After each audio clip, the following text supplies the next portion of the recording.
Power IC okay है, power IC की सारी वोल्टेज ओके है, तो पावर आईसी एक रीसेट सिग्नल सीपीयू को देगी। हेलो दोस्तों, कैसे हैं आप सब लोग? उम्मीद करते हैं आप सब लोग अच्छे होंगे। तो जैसा कि आप देख पा रहे हैं, ये हमारा जो है 15 मई वाला बैच है और आज का जो इनका कॉन्सेप्ट होने वाला है वो होने वाला है डेड सेट के ऊपर। यदि इनके पास कोई भी डेड मोबाइल आता है, यानी आपके पास कोई भी डेड मोबाइल आएगा, तो अगर उसमें आप चेक करेंगे कि जो हमारा पावर आईसी है वो MT6357 CRV लगा हुआ है। कौन सा? MT6357 CRV, और ये मोबाइल डेड है। तो आज की वीडियो में हम जानेंगे कि इस तरीके के मोबाइल का जो बूट सीक्वेंस होता है वो किस तरीके से होता है, किस तरीके से ये जो पावर आईसी होती है ये ऑन होती है, इसमें सबसे पहला वोल्टेज कौन सा बनता है और वो किस किस सेक्शन के लिए जाता है। तो आज का जो क्लास है हम अपने स्टूडेंट के सामने लाइव कराएंगे और बताएंगे किस तरीके से इनको डेड सेट के ऊपर काम करना होता है। तो जैसा कि आप देख पा रहे हैं, ये एक हमारा MT6357 CRV आईसी लग रहा है। देख पा रहे हैं सभी लोग? Yes sir. और आप देख सकते हैं हमने एक मोबाइल का एग्जांपल भी लिया है। ये हमारे पास एक टेक्नो का मोबाइल है और आप देख सकते हैं यहाँ पर भी 6357 CRV आईसी लगा हुआ है। Yes sir. देखिए दोस्तों, ये जो है पॉपुलर आईसी होता है जो आपके बहुत सारे मिड रेंज वाले फोन में ये आईसी आपको देखने के लिए मिलेगा, चाहे वो टेक्नो का हो, सैमसंग का हो, ओप्पो हो, वीवो हो, किसी भी ब्रांड का फोन हो। अगर वो मिड रेंज वाला फोन है तो उसमें ये आईसी आपको देखने के लिए मिलता है। तो चलिए इसके बूट सीक्वेंस की तरफ चलते हैं और बताते हैं किस तरीके से जो इसका बूट सीक्वेंस होता है वो काम करता है।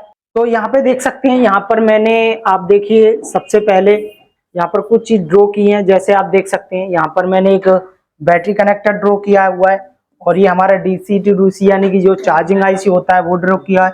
और यहाँ पे देख सकते हैं जो हमारा MT6357 CRV यानी जो पावर आईसी होता है उसको एक ड्रॉ किया हुआ है। और साइड में देख सकते हैं यहाँ पर हमारा CPU है। अपने मोबाइल में आप जैसे ही बैटरी कनेक्ट करते हैं, ठीक है, समझ पा रहे हैं सभी लोग? Yes sir. यहाँ पे देखिए, जैसे ही आप अपने मोबाइल में बैटरी कनेक्ट करेंगे ना, तो बैटरी कनेक्टर से क्या होता है, हमारा 3.7 वोल्ट से लेके 4.2 वोल्ट का सप्लाई कहाँ जाता है? चार्जिंग आईसी के पास। कहाँ जाएगा? चार्जिंग आईसी के पास। चार्जिंग आईसी क्या करती है? DPH।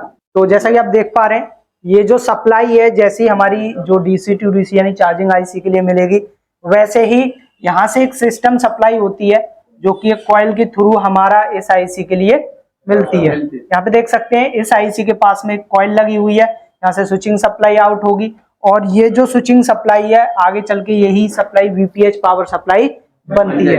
अब यही जो VPH पावर सप्लाई है, इसी VPH पावर से कैपेसिटर कनेक्ट रहता है। इस कैपेसिटर के एक साइड अगर आप चेक करेंगे, देखिए मैं आपको बता दूं, ये जो कैपेसिटर लगा हुआ है, अगर इसके इस साइड चेक करेंगे 3.7 से 4.2 वोल्ट की सप्लाई मिलेगी और इसके दूसरे साइड पर अगर आप चेक करेंगे तो जस्ट इसका दोगुना वोल्टेज लगभग 8 वोल्ट का सप्लाई देखने के लिए मिलेगा। और इस कैपेसिटर को बोलते हैं हम BTST कैपेसिटर। BTST मतलब बूट स्टेप कैपेसिटर। इस कैपेसिटर का जो काम होता है, इसके एक साइड तो आपको VPH सप्लाई और दूसरी साइड इसके 8 वोल्ट का सप्लाई मिलेगा।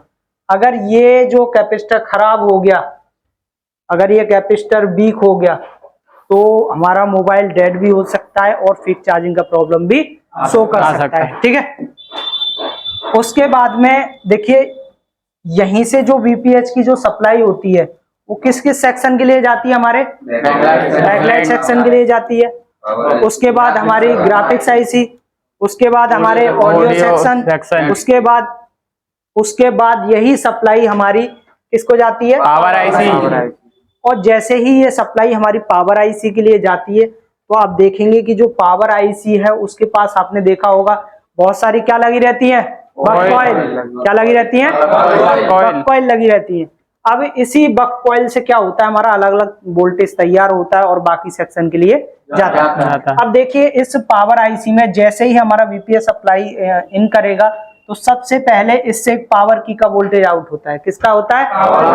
पावर की का वोल्टेज आउट होता है। और उसके बाद में 1.2 की सप्लाई बनती है जो रेफरेंस सप्लाई होती है। ठीक है, उसके बाद में एक 2.8 वोल्ट की सप्लाई बनेगी, VRTC की सप्लाई। तो जैसे ही चार्जिंग लगाएंगे ना तो पावर की और रेफरेंस सप्लाई और VRTC की सप्लाई, ये कॉमन सप्लाई होती है, चार्जिंग लगाते ही बन जाती है।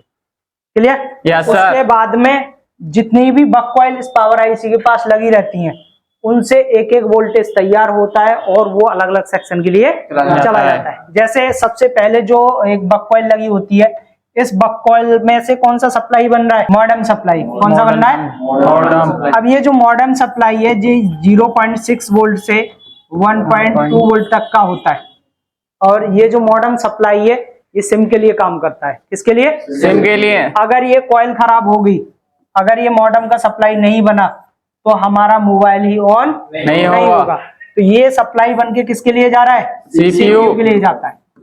क्लियर? Yes sir. एक कॉइल का काम पता लग गया। Yes sir. चलते हैं दूसरी कॉइल की तरफ। तो देखिए, इसके पास में आपने देखा होगा किसी को पावर आईसी के पास में 6 बक कॉइल, किसी के पास 8, किसी के पास 9 बक कॉइल लगी होती है। ठीक है, तो सेकंड जो बक कॉइल होती है, इससे भी एक सप्लाई बनता है हमारा, जो कि होता है बी प्रोब का सप्लाई। देख सकते हैं यहाँ से 0.6 वोल्ट से लेके और 1.2 वोल्ट तक का सप्लाई है। ये जो हमारा बी प्रोसेसर सप्लाई होता है, जो कि प्रोसेसर के लिए होता है, यानी कि हमारे सीपीयू के लिए होता है। तो ये बनना बहुत ज्यादा इंपॉर्टेंट है। अगर ये सप्लाई नहीं बनेगी तो आपका मोबाइल डेड कंडीशन में ही रहेगा। ऐसे माने अगर ये कॉइल खराब हो गई तो वीप्रोब की सप्लाई नहीं बनेगी, और ये सप्लाई नहीं बनेगी तो हमारे सीपीयू को नहीं मिलेगी, और सीपीयू हमारा ऑन नहीं होगा तो हमारा मोबाइल डेड कंडीशन में ही रहेगा। चलिए नेक्स्ट समझते हैं। नेक्स्ट क्या वोल्टेज ये पावर आईसी आउट करती है। देखिए, थर्ड जो बक कॉइल लगी रहती है इसके पास में, उससे बनता है हमारा वीपीए वोल्ट। क्या बनता है? VPA volt. अब वीपीए वोल्ट क्या होता है वो उसको मैं आपको बता देता हूं। और उसके नीचे आप देख सकते हैं जो ये जो कॉइल लगी हुई है नीचे वाली, इससे कोर वोल्टेज बनती है। वीपीए वोल्ट क्या होता है, कोर वोल्ट क्या होता है, उसको समझते हैं। सबसे पहले वीपीए वोल्ट की बात करें तो देखिए, हमारे मोबाइल के अंदर एक 4G होता है। क्या होता है? 4G। अगर मीडिया टेक का चिपसेट है, किसका? Media take. तो मीडिया टेक चिपसेट के अंदर जो वीपीए की सप्लाई होती है वो हमारी पावर आईसी से निकलती है। किससे? Power IC. इस वोल्टेज से जो हमारा 4G होता है, यानी 4G आईसी होता है, वो काम करता है। अगर ये वीपीए एपीटी वोल्टेज नहीं बनेगा तो हमारे मोबाइल में 4G नेटवर्क नहीं आएगा। ठीक है, तो ये भी बनना बहुत जरूरी है। क्लियर? Yes sir. उसके बाद बनता है हमारा कोर वोल्टेज। क्या बनता है? Core voltage. अब ये जो कोर वोल्टेज होता है, ये सीपीयू की जो है सबसे मेन सप्लाई होती है, जिससे हमारा सीपीयू जो है ऑन होता है। तो ये भी बनना सीपीयू के लिए बहुत जरूरी होता है। क्लियर? Yes sir. नेक्स्ट समझते हैं। देखिए, ये जो 4 सप्लाई है, इसके बाद में एक सप्लाई और बनता है। इसके पास में जो है एक और कॉइल लगी रहती है, इससे बनता है हमारा HLDO। क्या बनता है? HLDO। अब HLDO क्या होता है वो समझते हैं। देखिए, जो HLDO की सप्लाई होती है ना, वो होती है 2.05 वोल्ट की, और ये HLDO यानी कि हायर LDO की सप्लाई होती है। अभी आपने रिसेंटली ट्रेसिंग में सभी लोग पढ़ के आ चुके हैं कि इस पावर आईसी से इन सब वोल्टेज के अलावा और भी बहुत सारे वोल्टेज बनते हैं।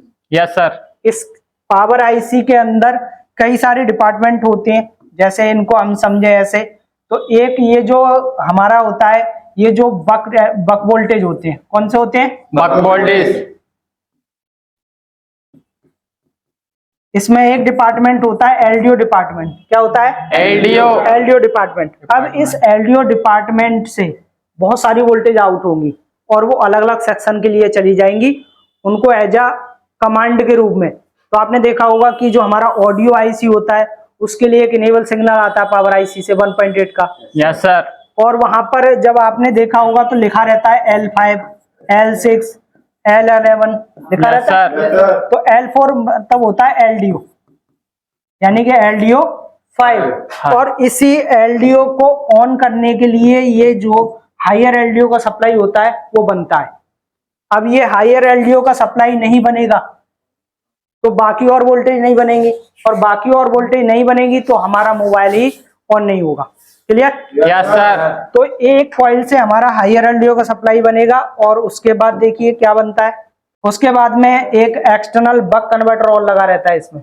External buck converter. इस पावर आईसी के पास आपको देखिए कितनी कॉइल दिखाई दे रही है, 1 2 3 4 5 6 और 1 2 कॉइल ऊपर की साइड है। तो टोटल मिला के आपको 6 से 7 कॉइल आपको इसके पास में देखने के लिए मिल रही होंगी। अब देखिए इसी आईसी के पास में एक एक्सटर्नल बक कन्वर्टर लगा रहता है, जिससे हमारा एक लोअर एलडीओ का सप्लाई बनता है। क्या बनता है? लोअर। अब ये जो लोअर एलडीओ का सप्लाई होता है, ये होता है 1.3 वोल्ट का। अब यही जो सप्लाई है, हायर एलडीओ और लोअर एलडीओ दोनों सप्लाई मिलके पावर आईसी को मिलेगी, और पावर आईसी क्या करेगी, इससे बहुत सारी वोल्टेज आउट कर देगी। उसको हम किसी नेक्स्ट वीडियो में बताएंगे एलडीओ के बारे में, कौन से एलडीओ से क्या सप्लाई बनती है और वो किस किस सेक्शन में जाती है। अब देखिए यही जो लोअर एलडीओ का सप्लाई है, एक हमारा रेगुलेटर आईसी लगा रहता है, और इस रेगुलेटर आईसी से एक सप्लाई आउट होता है जो कि होता है 1.2 वोल्ट का। अब ये जो 1.2 वोल्ट का सप्लाई है, ये सीपीयू के लिए मिलता है। तो सीपीयू की जो रिक्वायरमेंट वोल्टेज होती है वो पूरी होती है। अगर ये रेगुलेटर आईसी नहीं काम करेगी तो VA12 का वोल्टेज नहीं मिलेगा, और VA12 का वोल्टेज नहीं बनेगा तो हमारा सीपीयू ऑन नहीं होगा।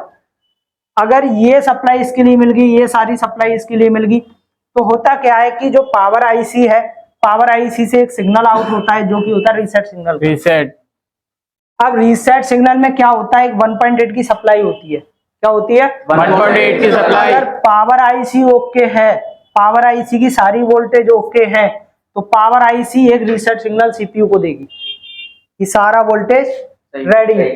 तो सीपीयू क्या करेगा, अगर सीपीयू सही होगा, सारी वोल्टेज सीपीयू को मिलेंगी, तो सीपीयू एक सिग्नल अपनी तरफ से देगा। उस सिग्नल का नाम होता है पीएस होल्ड या वॉचडॉग। पीएस होल्ड या वॉचडॉग। अब यही पीएस होल्ड या वॉचडॉग सिग्नल हमारी पावर आईसी के पास में आता है, तो पावर आईसी को एक रेफरेंस मिल जाता है कि भाई सीपीयू अपना काम कर रहा है। तो जैसे ही ये वॉचडॉग का सिग्नल हमारी पावर के लिए मिलेगा, तो जो भी वोल्टेज आउट करेगी वो स्टेबल हो जाएंगे। क्या हो जाएंगे? स्टेबल, यानी एक जगह रुक जाएंगे। और जैसे ही वोल्टेज स्टेबल होंगे, हमारी ईएमएमसी और हमारा सीपीयू ऑन हो जाएगा, और उसके बाद हमारा मोबाइल पूरी तरीके से ऑन हो जाता है। अगर इसमें से कोई भी वोल्टेज मिसिंग हो जाती है, चाहे हमारी मॉडेम की वोल्टेज मिसिंग होगी, प्रोसेसर वोल्टेज मिसिंग होगी, 1.2 वोल्टेज मिसिंग हो गई, या जो हमारा लोअर एलडीओ या हायर एलडीओ सप्लाई मिसिंग हो गई, या हमारा वीपीएच नहीं बना, तो हमारा मोबाइल डेड कंडीशन में ही रहेगा। क्लियर? Yes sir. तो जैसा कि आपने देखा, ये जो कॉन्सेप्ट है ये क्लियर हुआ? Yes sir. यानी कि अगर कोई भी डेड सेट आपको दे दिया जाए और उसमें हमारा MT6357 CRV आईसी लगा हुआ है, तो उसके वोल्टेज को चेक कर पाएंगे? Yes sir. और अभी क्लास के बाद में सभी को लाइव चेक करके दिखाएंगे और बताएंगे कि किस कॉइल पर कितना वोल्ट आपको देखने के लिए मिलता है। ठीक है? Yes sir. तो सभी लोग चेक कर पाएंगे? Yes sir. तो ये सारा कॉन्सेप्ट क्लियर है? Yes sir. तो जैसा कि आप देख पा रहे हैं, इसी तरीके की जो लाइव क्लास होती है हम अपने स्टूडेंट को कराते हैं, और जो हर आईसी का बूट सीक्वेंस होता है वो भी सभी स्टूडेंट को बताते हैं और सिखाते हैं कि जो हमारा पावर आईसी होता है वो किस तरीके से ऑन होता है। आप भी इसी तरीके से एडवांस मोबाइल रिपेयरिंग सीखना चाहते हैं तो जीके इंस्टीट्यूट को ज्वाइन कर सकते हैं। यहाँ पर आपको बेसिक टू एडवांस जो नॉलेज दी जाएगी हर आईसी के बारे में। जैसे हमारा ब्लैक पेस्टेड सीपीयू होता है, व्हाइट पेस्टेड सीपीयू होता है, पावर आईसी होती है, उनको कैसे निकालना होता है, पावर आईसी की रिक्वायरमेंट क्या रहती है, सीपीयू किस तरीके से ऑन होता है, तो पूरा कॉन्सेप्ट हम अपनी ट्रेनिंग में लाइव आपके हाथ से कराते हैं। और अधिक जानकारी पाने के लिए आप दिए नंबर पर कॉल कर सकते हैं या आप हमें व्हाट्सएप भी कर सकते हैं। सारी जानकारी आपको व्हाट्सएप नंबर पर सेंड कर दी जाएगी। तो मिलते हैं ऐसी किसी नेक्स्ट वीडियो के साथ, तब तक के लिए धन्यवाद।